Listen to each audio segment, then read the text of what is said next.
तपाईँ त वर्षमा एकचोटि नुहाउनुहुन्छ होला हेरेर त्यस्तै लाग्यो आज हामीले चाहिँ मनाउनले धेरै सहयोग गर्नुभएको छ हिजोदेखि आजसम्म उहाँले तपाईँ गोरुको छानीदेखि लिएर यहाँको ऱ्याकहरू लगाउने वर्षमा कतिचोटि नुहाउनुहुन्छ होला भन्नु त टाक बनाउँछ हँ वर्षमा कतिचोटि नुहाउनुहुन्छ होला भन्नु त वर्षको उहाँ वर्षमा एकचोटि त होइन के भन्दै थियो नि अघि भनौँ न अरे यहाँ डिलेट गर नचाहिने काम नगर न काम के चाहिँ काम फटाफट गर्ने अनि यस्तो हो के तपाईँको होइन यस्तो बेलामा जति मिठो बोल्यो त्यति काम राम्रो पाउँछ के तपाईँ केही थाहै छैन रहेछ थाहा मोडु के गर्नु उहाँको बिहान बिहान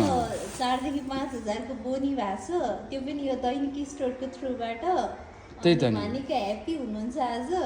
हान्नु त मान्छे खुसी भएपछि यस्तो हुँदो रहेछ हेर्नु त नाकै 10 चोटि कोतार्ने भने खुसी भएपछि के भएको होला यस्तो है